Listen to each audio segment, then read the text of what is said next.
Nung huling vlog natin, Magnolia roster ang ating in-update. Ngayon naman sasagutin natin itong tanong ng iilan kung ano-ano daw bang pagbabago na gagawin ng SMB ngayon kasi marami na rin silang nababalitaan na may iti-trade ang SMB ngayong buwan. Kung ang Magnolia panay trade ngayon, ano pa itong SMB na kilala din pagdating dyan? Ating nga alamin kung sino-sino ang mga matatanggal at sino-sino ang posibleng madadagdag. Bago tayo magpatuloy, kung nais mong suportahan ang aking channel, just click subscribe and share. Sa mga tiktokers ko dyan, pakibisita naman ang aking profile. Click mo lang showcase, baka may magustuhan ka. Huwag na nating patagalin. Sino-sino nga bang mga matatanggal? Alam nyo, tama sila. Nakakatakot nga naman ang pananahimik ng SMB dahil may matinding plano pala ito behind the scenes. Una, matatanggal ay si Vic Manuel. Ito ang alam kong trade na hindi na magtatagal. Nung isang araw lamang, pinost ng PBA Insider official page na si Vic Manuel ang unang masasampulan sa gagawing pagbabago. Hindi ba kayo nagtataka na hindi na siya ginagamit despite sa kondisyon niyang katawan? Kung i-deep dive natin konti ang issue, nagkaroon ng pagkakalabuan sa pagitan ni Manuel at ng SMB management. Bakit daw nagsinungaling ang SMB? Ang sabi kasi ng SMB, may injury si Manuel kaya hindi namin pinalaro. Pero right after na matapos ang Game 5 Finals, pinabulaanan ni Manuel ang sinasabi ng SMB. Naku, ito naman kasing si Manuel. Bakit hindi sumipot sa practice ng almost 1 week daw? Yan tuloy, pinaginalaan siya na may injury. Ang SMB ngayon naging mangkukulam na. Kaya pala nilang basahin ang takbo ng buhay mo. Kaya simula noon si Manuel na ang subject nila sa trade. Ayaw na siyang gamitin, meaning ayaw na nila sa kanya.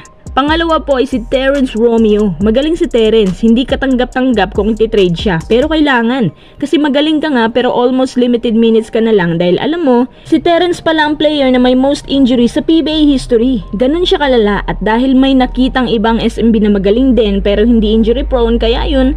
Pero somehow, worth it pa naman ang pagkikip sa kanya sa palagay ko.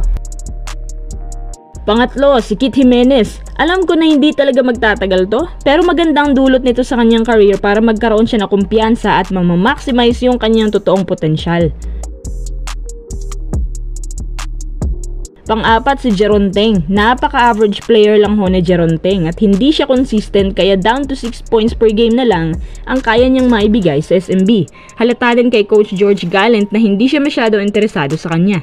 Sa dami ba naman ng guards ng SMB ngayon pa nadagdag si Jeron? Ngayon naman sino-sino ang mga posibleng madadagdag? Una, si William Navarro, isang promising na PF na may pagka-old school gumalaw pero effective maging sa international.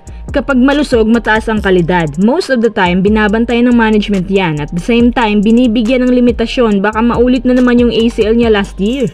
Pangalawa, si Cady Flores. Ito para mala Robbie Herndon din gumalaw. Masipag, dumipensa, matulis sa jumpers at mataas ang IQ when it comes to handling. Magandang footwork niya. Solido ang postura kaya wala masyadong injuries. Pang-apat, Dave Ildefonso. Ano ba to? Bakit puro nasa Northport lahat? Isang player na unang pinakita ang galing sa hustle sa overseas at biglang naglanding sa PBA. Ang kaibahan niya kay Sean, more on outside shooting si Dave pero mas athletic nga lang si Sean. Mas mature ang character ni Dave pagdating sa ball handling. Magaling din gumawa ng play. Pinakahuling player na posibleng mapunta sa SMB, hulaan nyo, ito daw ay katumbas ni Vic Manuel. Si David Morel, 6'4", forward na hindi masyadong na-utilize ni Coach Chito ang talento niya. Nagkaka-average ng 7 to 9 PPG at limited minutes playing time lang din. Limited minutes na nga lang siya sa Magnolia, paano pa kaya ako sa SMB na? Tanong nila, si Coach Gallant, papalitan na rin ba? Sana nga.